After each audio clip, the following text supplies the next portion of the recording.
Hello, my name is Chef Tiara, and today we're here at the Clark showroom in Milford. So for today's meal, we're going to be making something called a Persian pomegranate chicken. So what this meal basically is some chicken that is stewed, and it has a few different spices and herbs that really make it Persian themed. So we're going to start off with our chicken. So we're going to take about a tablespoon of butter. We're going to go on a medium heat. We're just going to let that melt. And then we're going to brown all of our chicken on each side. All right, so now my butter is all melted. Now I'm going to add my chicken. So like I said, we'll be browning it on all sides. So you are going to just want to let it cook on its own. You're going to want that Maillard browning to really start progressing on your chicken. If you do have a larger amount of chicken, it is okay to do this in batches as well. You don't want to crowd your pan. All right, so this is starting to brown. You can kind of see your butter. You can see your butter getting a little brown as well. I'm just going to move those over. Keep that browning on all sides and keep that moving a little bit. Add a little salt and pepper just for seasoning.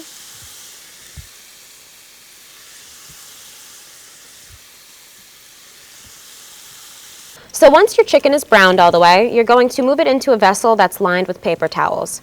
And all this is going to do is soak up all of that residual grease from your pan.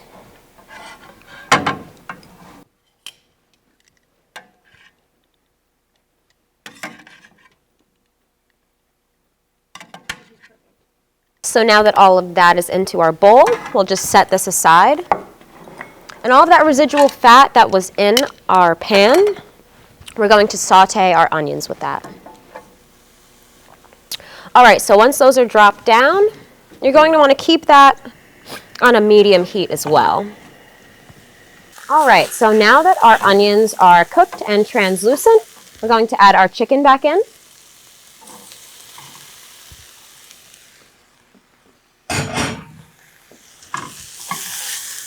And then we're going to add our stock.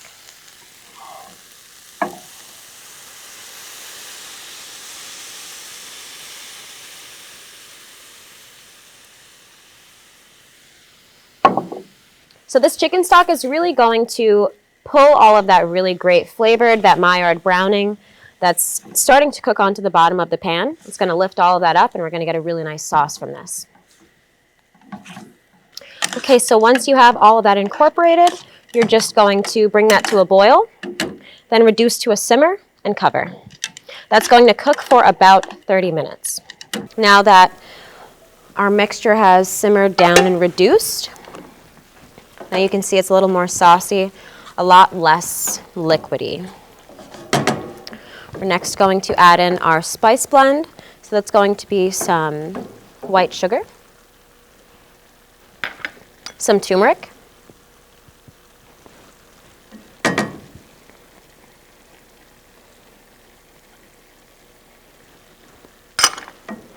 a little nutmeg,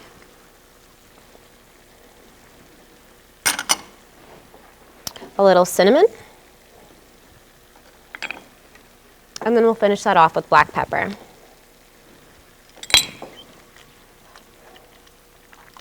So then we'll just be adding some pomegranate molasses. So if you don't have or can't find pomegranate molasses, the best way to make it yourself is just buy one of those pom juice bottles. Find a very large pan or saute or whatever you can find that has the most amount of surface area. The more surface area you have, the faster it's going to reduce.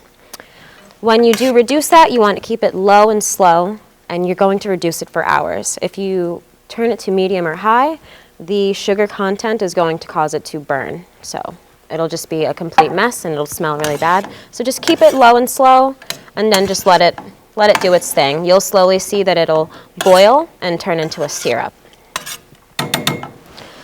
So anytime I'm using a molasses or honey or anything like that, I always find that it's really difficult to take it out of whatever vessel it's in. So the easiest way that I've found to do so is to dip my spoon or whatever I'm using right into an oil. use an oil, let it come right off, and then you just scoop your molasses in. And it sticks so much less. Next, we'll just incorporate all of that in as well. I wish you could smell this. It smells so good. Then we're going to bring that up to a medium, almost a high, bring that to a boil again. And then we're going to cover this and let this reduce again for about 45 minutes. Okay, so now that our chicken and our molasses and all of our spices have melded together, it's created a really beautiful glaze.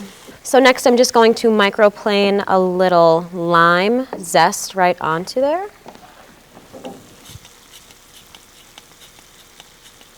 And again, it's always important to try to stay away from the pith or the white part of your citrus, as in lemon and limes. So having the citrus is really going to round out the sweetness and the saltiness of both components in this meal. All right, so now that this is all melded together, the most traditional way to eat Persian pomegranate chicken is with some kind of rice. You can choose your favorite. I chose some traditional basmati rice. And then we're just going to spoon this right onto our jasmine rice.